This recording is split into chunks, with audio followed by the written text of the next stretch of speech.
बिस्मिल्लाहिर्रहमानिर्रहीम। अस्सलाम वालेकुम student, I am Wajid Ali combo, chemistry first year chapter 1 और टॉपिक है आज हमारा आयन। स्टूडेंट, इससे पहले हमने दो लेक्चर्स में एटम और मॉलिक्यूल के बारे में पढ़ा और अब हम आयन की तरफ आ रहे हैं। अगर मैं आयन के लफ्जी मानी आपको बताऊं कि मीनिंग्स क्या है, तो आयन के मीनिंग है वेंडरर, आई मीन आवारा गर्द। एक्चुअली जब आप किसी भी सब्सटेंस को, इलेक्ट्रोलाइट को एक्वस सॉल्यूशन में ऐड करते हैं तो वो अपने आयंस में कन्वर्ट हो जाता है। जैसे आप सोडियम क्लोराइड लें, सोडियम क्लोराइड को वाटर में ऐड करें तो सोडियम क्लोराइड सोडियम आयन और क्लोराइड आयन में डिसोसिएट होगा और ये जो सोडियम आयन और क्लोराइड आयन जो है वो उस एक्वस सॉल्यूशन में रैंडमली मूव करेंगे। लिहाजा उनके रैंडम मोशन की वजह से, आवारा गर्दी की वजह से हम उन्हें आयंस कहते हैं। आयन के बारे में क्या क्या हम पढ़ेंगे, एग्जाम में इससे रेलेवेंट कौन से क्वेश्चन पूछे जाते हैं, आइए जरा उनको देखते हैं। आयंस में पहले तो मैं आपको इसकी डेफिनेशन, टाइप्स और एग्जाम में पूछे जाने वाले क्वेश्चन उनकी तरफ आपको लाता हूं, फिर हम आगे बढ़ते हैं। डेफिनेशन में दो species which carry either positive or negative charge are called ions। ये डेफिनेशन है। अगर मैं इसके एग्जांपल आपको बताऊं तो मेरे पास Na plus sodium ion, Mg2 plus magnesium ion, Cl1 minus chloride ion, O2 minus oxide ion and many more. Types of ions. Student, ions दो किस्म के, एक आपके पास आए पॉजिटिव आयन, यानी ऐसे आयन जिन पर पॉजिटिव चार्ज है, और दूसरे आपके पास नेगेटिव आयन, ऐसे आयन जिन पर नेगेटिव चार्ज है। अब आप ना एग्जाम में पूछे, एग्जाम में आमतौर पर ना इससे शॉर्ट आंसर क्वेश्चन पूछे जाते हैं। मसा आपसे क्वेश्चन पूछा जाएगा differentiate between positive ion and negative ion, यानी आप ना डिफरेंस बताएं between positive ion and negative ion. एक और बहुत इंपॉर्टेंट क्वेश्चन जो पूछा जाता है कि पॉजिटिव आयन की फॉर्मेशन एक एंडोथर्मिक प्रोसेस है। Formation of positive ion is an endothermic process. Formation of positive ion is an endothermic process. आप इसको जस्टिफाई करें। एक और क्वेश्चन जो बड़ा टेक्निकल है, जो बड़ा क्रिटिकल है, ये ऐसा आयन जिस पर -2 चार्ज हो, जैसे O-2 मैंने लिखा, this is called di negative ion.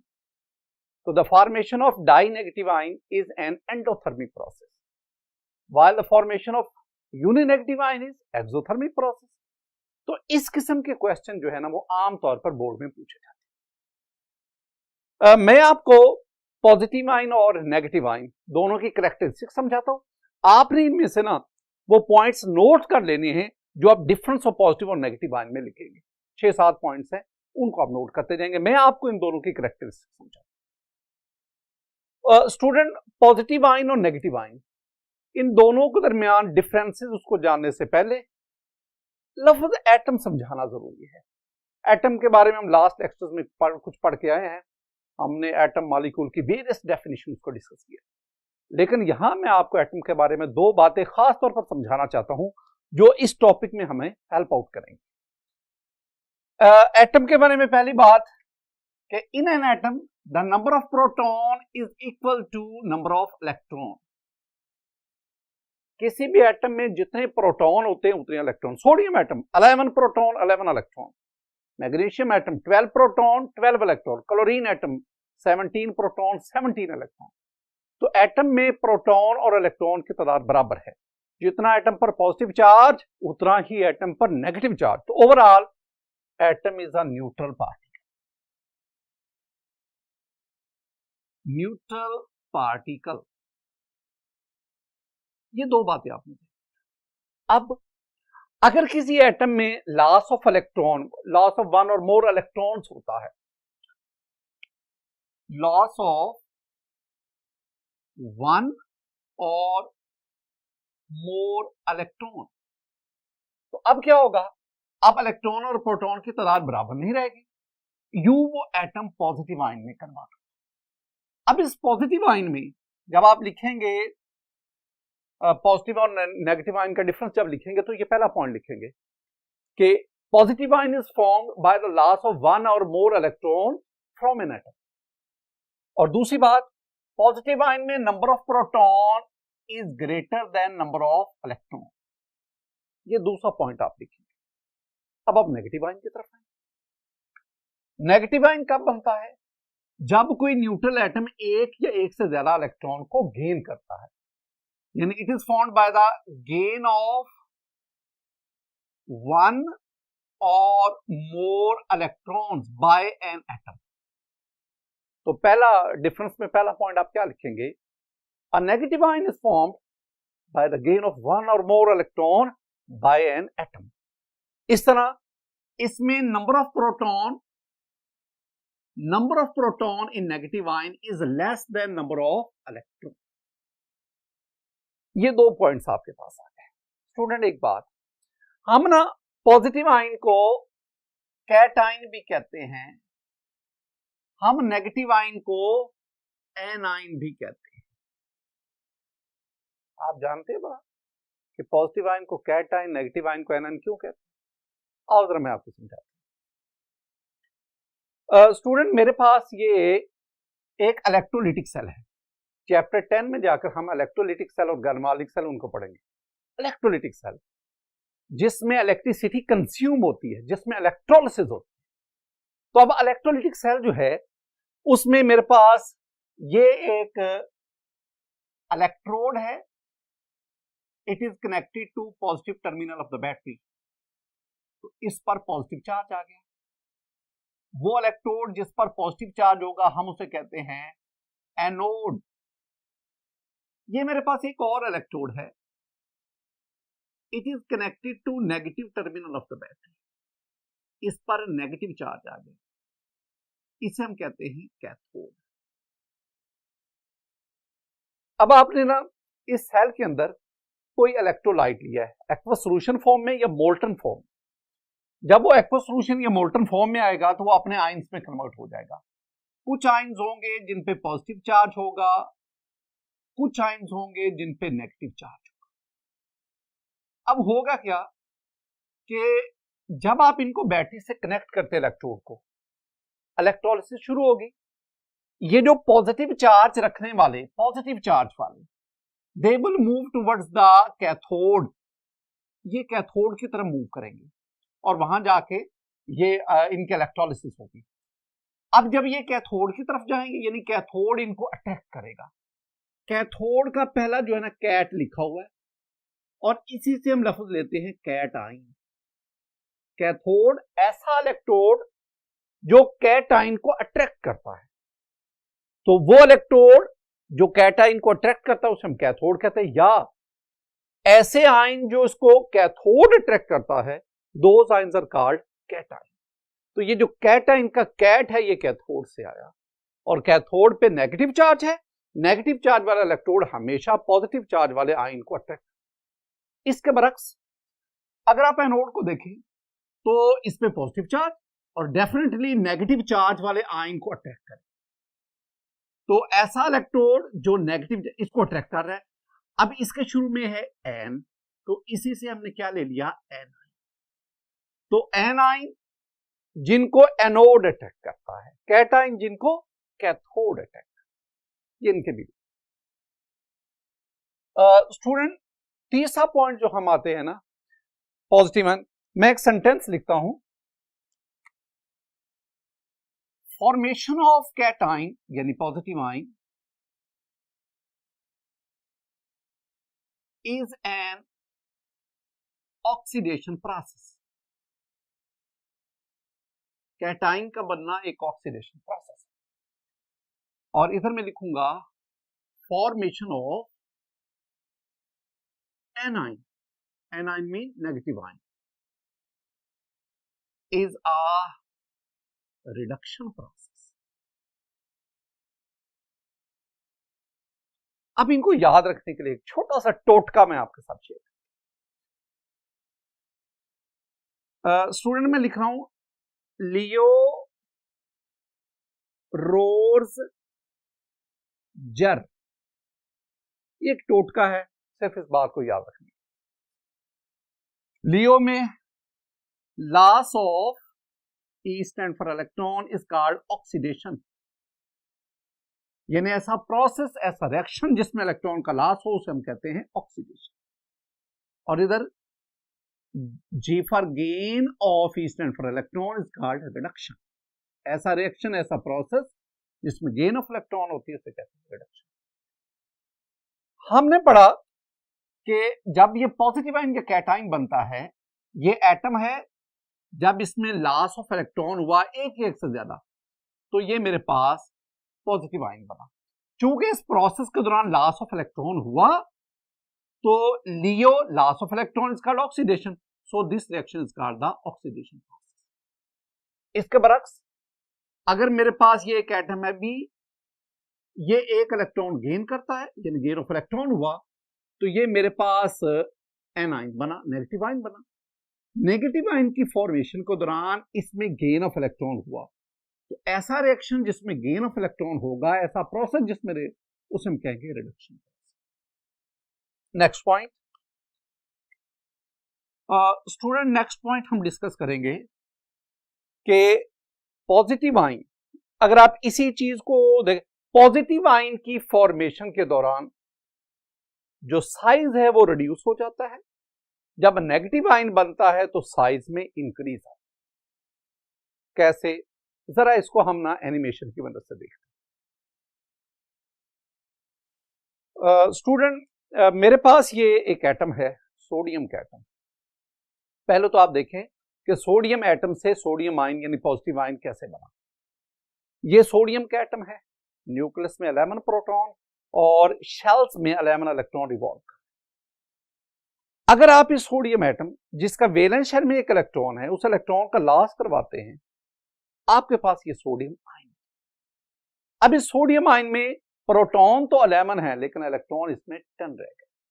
एक प्रोटॉन ज्यादा होने की वजह से इस पर +1 चार्ज आया, लिहाजा this one is the sodium ion. Similarly ये मेरे पास मैग्नीशियम का एक एटम है, 12 proton in the nucleus while 12 electron revolving around the nucleus. This one is an atom of magnesium. इसके वैलेंस शेल में 2 इलेक्ट्रॉन है। आप इन दोनों इलेक्ट्रॉन का लॉस करवाएं, तो जितने एटम से इलेक्ट्रॉन का लॉस होगा उतना पॉजिटिव आयन पर +2 चार्ज आता जाएगा। यूं 2 इलेक्ट्रॉन के लॉस से वैलेंस शेल खत्म हो गया। अब 3 शेल की बजाय कैटाइन में आपके पास 2 शेल है, और ये हो गया Mg2+।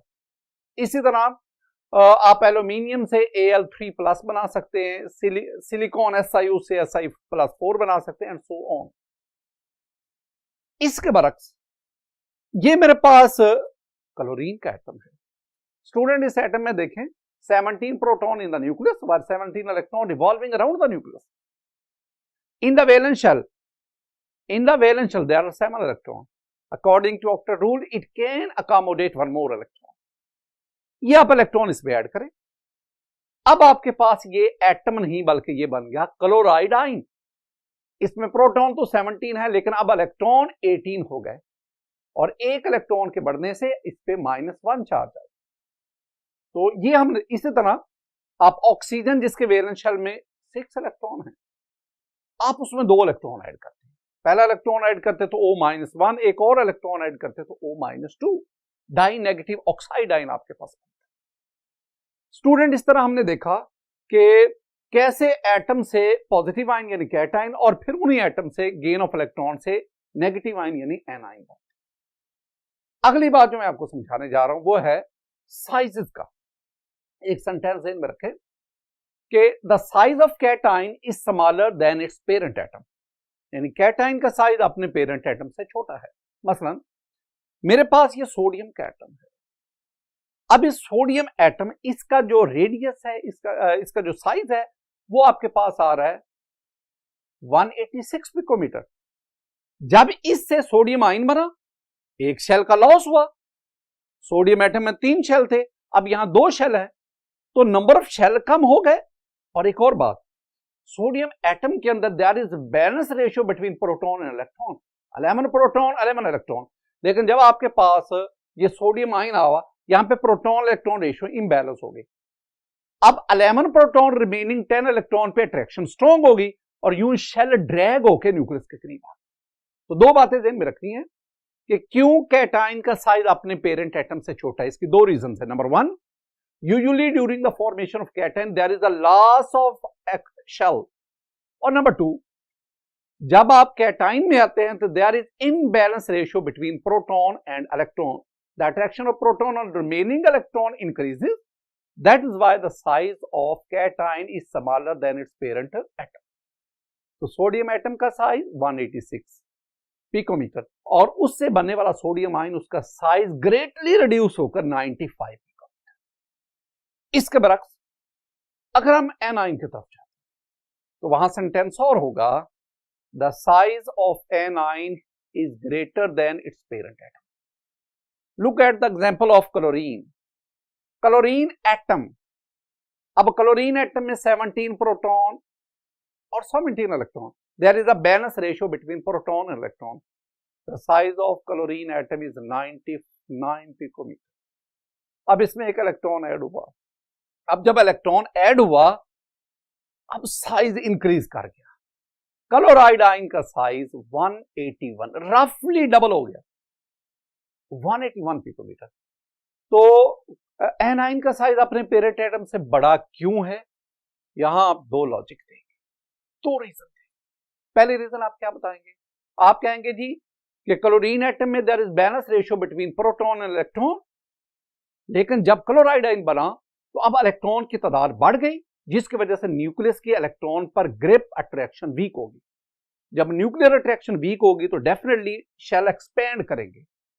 दूसरा पॉइंट जो आप लिखेंगे वो ये है कि जब 8वां इलेक्ट्रॉन वैलेंस शेल में आता है, क्लोरीन एटम के वैलेंस शेल में 7 इलेक्ट्रॉन थे, लेकिन क्लोराइड आयन में एक और इलेक्ट्रॉन ऐड होगा। जब एक और इलेक्ट्रॉन ऐड होगा तो अब वैलेंस शेल में इलेक्ट्रॉन के दरमियान इलेक्ट्रोस्टैटिक रिपल्शन बढ़ जाएगी। उस रिपल्शन की वजह से वो जो शेल है वो न्यूक्लियस से दूर चला जाएगा। इन 2 रीजंस की बिना पर हम कहते हैं the size of anion is greater then its parent atom.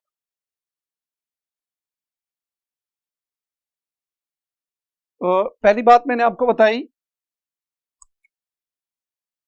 size of cation is smaller than its parent atom।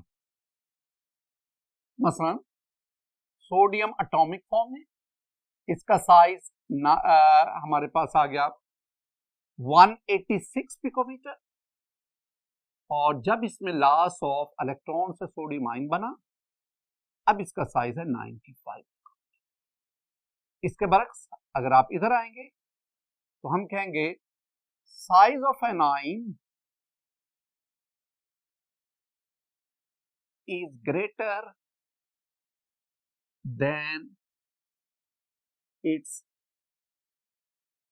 Parent atom.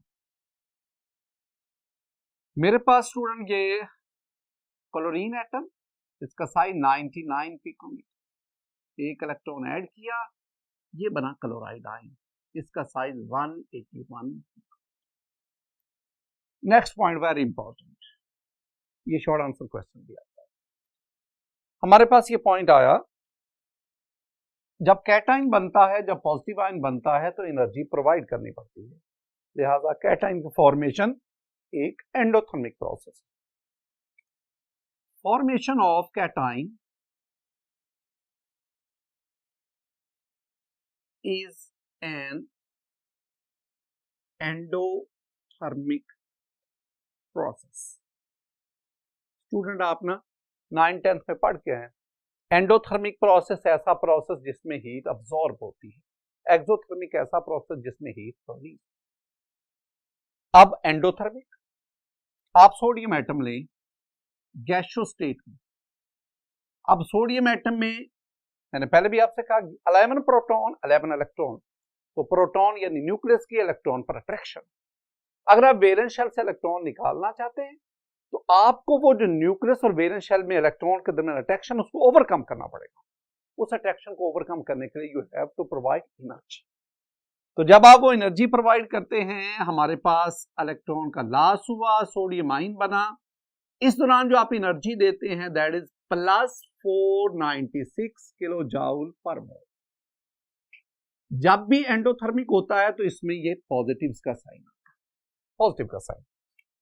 Student इसके बरक्स अगर हम एनाइन की बात करें तो मैं इसमें ये लिखूंगा कि formation of uni negative ion is an exothermic process, while formation of dinegative ion is an endothermic process। ये बड़ा इंपॉर्टेंट बात है कि यूनी नेगेटिव आयन का बनना एक एक्सो है और डाई नेगेटिव आयन उसका बनना एक एंडोथर्मिक है। ये लॉजिकल पॉइंट है, जरा इसको डिटेल से समझते हैं। स्टूडेंट केमिस्ट्री फर्स्ट ईयर में ना मैं आपको पढ़ाते हुए वो कंसेप्चुअल बातें बताऊंगा ताकि आप कंसेप्ट, ये जो ड्राई है, ये जो टफ सब्जेक्ट समझा जाता है, ये आपके लिए आसान हो जाए। आज की जो बुनियादी बात आपने समझनी है ना वो है, अगर दो अपोजिटली चार्ज पार्टिकल्स के दरमियान, अगर दो अपोजिटली चार्ज पार्टिकल्स के दरमियान अट्रैक्शन हो, अट्रैक्शन, तो इस दौरान एनर्जी रिलीज होती, एनर्जी रिलीज्ड। इसके बरक्स अगर दो सिमिलर चार्ज वाले पार्टिकल्स के दरमियान, यानी दो कैटाइन है, दो आयनाइन है, दो प्रोटॉन है, सिमिलर चार्ज, इनके दरमियान रिपल्शन हो, रिपल्शन, तो अगर रिपल्शन होगी तो इस दौरान एनर्जी जो है वो अब्सॉर्ब होगी, एनर्जी अब्सॉर्ब। ये बुनियादी बात आपने। अब जरा देखें, मेरे पास ये ऑक्सीजन का एटम है, ये ऑक्सीजन एटम है। स्टूडेंट प्रोटॉन 8 और बाहर इलेक्ट्रॉन भी 8। ये के शेल है, ये एल शेल है। एल शेल में 6 इलेक्ट्रॉन है। According to octet rule it can accommodate 8 electron. अब आप क्या करते हैं, आप इसमें एक और इलेक्ट्रॉन ऐड करते हैं। जब ये इलेक्ट्रॉन यहां ऐड होगा, ऐड होने के लिए आएगा, इस इलेक्ट्रॉन पर दो फोर्सेस एक्ट करेंगे। न्यूक्लियस इसको अपनी तरफ अट्रैक्ट करेगा, तो न्यूक्लियस और इस इलेक्ट्रॉन में फोर्स ऑफ अट्रैक्शन होगी। मैंने आपको कहा कि अगर अट्रैक्शन होगी तो एनर्जी रिलीज होगी, लेकिन इस पर वैलेंस शेल के इलेक्ट्रॉन इसको रिपेल भी कर रहे हैं और उस रिपल्शन की वजह से एनर्जी अब्सॉर्ब। अब ओवरऑल क्या एनर्जी रिलीज हो रही है, अब्सॉर्ब? ये डिपेंड करता है कि अट्रैक्शन और रिपल्शन दोनों में से मैग्नीट्यूड किसका ज्यादा है। तो इस केस में जब न्यूट्रल एटम में पहला इलेक्ट्रॉन ऐड होने के लिए आता है, the magnitude of attraction is greater then magnitude of repulsion. तो इसका मतलब है ज्यादा एनर्जी रिलीज होगी, कम एनर्जी अब्सॉर्ब होगी। सपोज 200 किलो जूल पर मोल एनर्जी रिलीज हो रही है, 60 किलो जूल पर मोल एनर्जी अब्सॉर्ब हो रही है ड्यू टू रिपल्शन। तो ओवरऑल अगर आप इसका नेट लेंगे तो रफली 140 किलो जूल पर मोल एनर्जी इस केस में रिलीज हो रही है। और इस तरह हमारे पास ये O-1 चार्ज यानी यूनी नेगेटिव आयन बना, जिसमें प्रोटॉन 8 हैं लेकिन इलेक्ट्रॉन स्टूडेंट आपके पास अब 9 हो गए, 2 K में और 7 जो है वो L में। अब इस पे ओवरऑल -1 चार्ज आ गया, ये यूनी नेगेटिव आयन बना। अब आपने क्या करना है, इसमें एक इलेक्ट्रॉन और ऐड करवाना है, क्योंकि अब इसमें वैलेंस शेल में 7 है, एक इलेक्ट्रॉन और। अब ये जो इलेक्ट्रॉन जब ऐड होने के लिए आएगा, अगेन इस पर दो फोर्सेज ऐड करें, the attractive force of nucleus while the repulsive force of this NR, this negative charge, ये जो वैलेंस इलेक्ट्रॉन। अब यहां पे क्या होगा, अब यहां पे ये है the magnitude of repulsive forces greater than the magnitude of attractive forces. I mean absorb होने वाली एनर्जी की मिकदार ज्यादा है, रिलीज होने वाली की एनर्जी की मिकदार कम। तो इसका मतलब है कि if you want to add this electron in the valence shell, you have to provide energy. अब एनर्जी देंगे, फिर ये इलेक्ट्रॉन वैलेंस शेल में ऐड होगा, और जब ये वैलेंस शेल में ऐड होगा तो अब ये आपके पास O-2 बन जाएगा। आई मीन आपके पास ये डाई नेगेटिव आयन। तो the formation of uninegative ion is an exothermic process and the formation of di negative ion endothermic process. आइए जरा, यानी मेरे पास ऑक्सीजन का एटम, एक इलेक्ट्रॉन ऐड किया, O-1, आपके पास यूनिनेगेटिव आयन, और डेल्टा H जो है ना, ये आपके पास है -141 किलो जूल। और अगर आपके पास इसमें एक और इलेक्ट्रॉन ऐड करेंगे तो आपके पास बनेगा डाई नेगेटिव आयन O2-, लेकिन इस दौरान you have to provide the energy and that is +780 kilo joule. Student, दो पॉइंट्स और आप जेन में बिठा लें। पीरियोडिक टेबल में जो मेटल्स हैं, metals, most of the elements in the periodic table are metals. Around 83 elements are metals, 12 are metals. Metals have low ionization energy, they lose electron and they form the cation. चूंकि metals की तादाद बहुत ज्यादा है, ज्यादा positive ion, cation, इनकी तादाद भी ज्यादा है। इसके बरक्स पीरियोडिक टेबल में जो नॉन मेटल्स हैं, इनकी तादाद कोई 17 to 21 है। They have high electron affinity, they have tendency to gain electron and they form the anion negative. Student, एक और पॉइंट पे आते हैं, और वो हमारे पास है कि कैटाइन पे, पॉजिटिव आयन पे चार्ज कौन सा होगा, +1 +2। ये डिपेंड करता है कि वो उसने कितने इलेक्ट्रॉन का, एटम ने कितने इलेक्ट्रॉन का लॉस किया, और वो हमारे पास बनता है। The charge on positive ion या a positive ion have charge +1 +2 +3 and so on, depends upon the number of electron lost by the atom. Similarly, negative ion पे चार्ज क्या होगा, a negative ion have charge, a negative ion has charge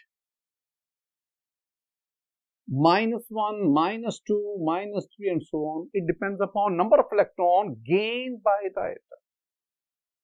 इसके बाद अपना positive ion और negative ion, इसके examples, we have a lot of examples. एक और चीज स्टूडेंट, वो है हमारे पास poly atomic ions. Poly atomic ion, एक होते हैं सिंपल आयन, एक पॉली एटॉमिक आयन। अगर आप इसके मीनिंग्स देखेंगे, ऐसे आयन जो एक से ज्यादा एटम पर मुश्तमिल, which consist of group of atoms.